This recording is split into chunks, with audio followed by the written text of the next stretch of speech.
There's a phrase that I use very often, and that phrase is form follows function. So I'm just going to say this at the beginning. Form follows function is a method and a way to take 100% responsibility for the world around you, to be at one with everything, because we all know we are.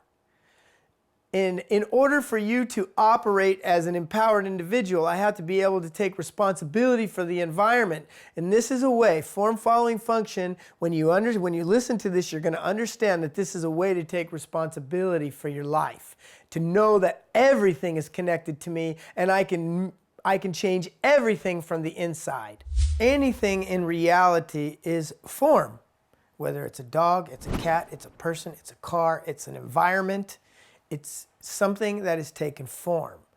And so that form can be altered by understanding what created the form in the first place, which is going to be a function. Form not only is the physical, the world around you, but form also takes the shape of conversations. It takes the shape of interactions. That's another type of form, an interaction. That's why you can repeat arguments with people over and over again, because you don't understand how to change the function, so the form keeps looking the same. So you end up having the same conversation, the same argument again, when you haven't understood enough about it and forgiven the dynamic in order to release that form. So form is anything in physical experience.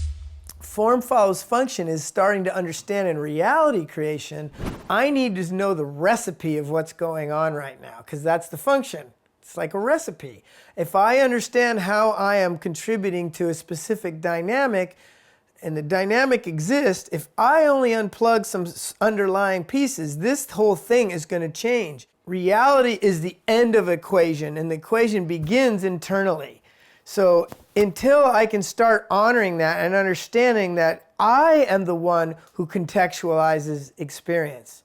If the emotions that you're experiencing lead you to a same argument again, same form again, I didn't really understand how I was generating this entire experience. So understanding myself, what are my thoughts and my feelings, because those are what beliefs are. They're frozen thought and frozen feelings. That's what a belief is. That's what form in an illusionary reality is. It's frozen thought and feeling.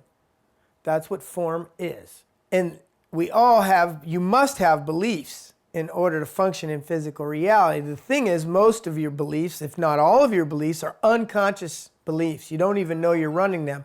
And one of the way to know that is like if you get into relationships and you think, God, women are so controlling. What is it with women? They all do it. You know, that's a belief. And therefore, since I believe that women are controlling, I have to find controlling women to let me know that I have a belief that they're controlling. Same with men, don't get it. They're just not sensitive. They're just shut down and they don't understand. That's a belief that you're holding about men. So then men have to conform to that function. Now men, every time I'm dating a douchebag, or I'm dating somebody who's damaged, or they're a mama's boy and I just don't know why I can't get out. Because you're holding a belief, this belief precedes reality. Form follows function. You have to understand that functions and beliefs are the same thing. So anything that's haven't taken a form is following a function. And that function is a belief. And your negative ego uses your limited beliefs against you to keep you small. Because your negative ego is your number one resource to verbalizing your negative beliefs. Because like when you're hearing somebody, like some guy's talking, and you're like, oh my God, he's such a mama's boy, I just see it coming already. That's your belief right there, right then and now, and your negative ego's going, yep, he's a mama's boy, right? And you're like, yeah, he's a mama's boy. You believe it because it's a belief, and your negative ego is just giving it to you, and you're buying it because you agree. But you're not catching that your negative ego is contextualizing the situation right now, not you. That's what consciousness does. It enables me to reconfigure what's going on here from a very deep way. So I have to be able to say, oh, you're telling me right now that he's a mama's boy. And he's like, yeah, totally, right? And you're like, you have to say, yeah, it's true. But that's the belief I'm holding. Now I have to change that. If I want to have a man that's not a mama's boy, I can't hold that. Or otherwise, it's going to keep giving me the same form. And that's the pattern. I keep getting the same form because I don't understand the function. I don't understand how to play a different song. So form follows function. Belief precedes experience. Belief precedes all experience. So here's some beliefs I want to share with you so you get an idea of what a belief does to you and the way it looks. Like there's a common belief that people have that nothing comes easy. If you want to be successful, you better work. You better do it. You better do it better than everybody around you. You better do it more often. The early bird gets the worm. You better get up and get out. Those are all beliefs. That nothing comes easy is the belief. So therefore, I'm coming from this place that it's not going to be easy. You know, people don't get raises because they go home early from work because they got everything done. They get a raise when they stay late day after day after day. Right? So that's a belief that is showing itself. There's lots of beliefs, like people are running them in politics. Republicans are idiots and capitalism is bad and socialism is good. No, socialism is shit. It's capitalism.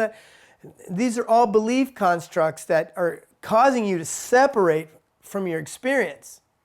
You're not really able to synthesize and come up with a conversation where we both win. It's either my way or your way. That's when you have a belief that is so limiting in you that you're angry and looking at everything around you and going, the world is a mess right now. And then you can read something that says it's the best world we ever had. We got the cleanest water, cleanest air, cleanest everything in decades. And people still think that the sky is falling. They're not really, they have a belief that the world is going down. And I'm just waiting for it. They're just waiting for the apocalypse. Jesus is going to be here any minute for sure. Those are all negative beliefs that are playing out in the world. So every time you turn the TV on and you see that's part of the apocalypse right there. That AIDS, that's for gay people. Gay people brought that AIDS shit on right there. Those are belief constructs that separate. And people, since they don't understand that belief precedes experience, they're getting more violent about the separation. They're getting more mad about socialists and you know, it's that kind of energy going on because you don't understand how to change it. You've got to change the function in order for that form to fall away. And the more that you hang on to that function, the way that you're doing it, and you're trying to grow into something new, and you can't grow with that idea, so that idea has to confront you. If you're being confronted every day, all day with an asshole boss or my husband or my wife, I can't stand, you are so limited and stuck, and it's the function, it's not them. They're just form following function. So you need to understand that's a big part of taking the responsibility needed. But when you really do it and you really understand and you start switching things, you're like, wow, how easy is this? How elegant is this? Because now I'm starting to understand how to create change in my life. In order to get a change, an honest change in your life, you're going, because right now a belief is a structure. It's a belief structure. A structure has 4 parts in order for a structure to be a structure. It's a square. And so I need to understand 4 different positions in order for me to have a different structure. And we're going to teach that later. But if you can recognize just what I'm talking, that's the first step to change. That's the first structure. Even when you go to the shrink or you go to a doctor to try to get your head on straight, what are they teaching you? How to recognize what's going on and understand what's going on.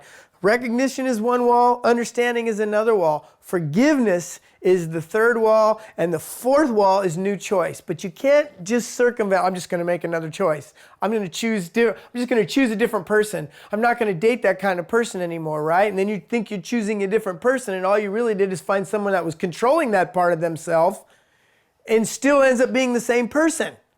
Because you didn't understand how to disconnect from that. I'm creating this person in order to understand my beliefs.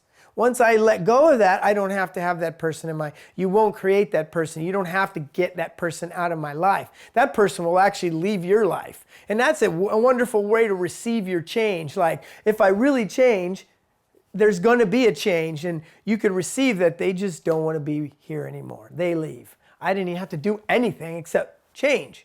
So 4 steps to change are recognition, understanding, forgiveness, but that forgiveness has got to be specific. I have to forgive what is in this dynamic that I'm forgiving.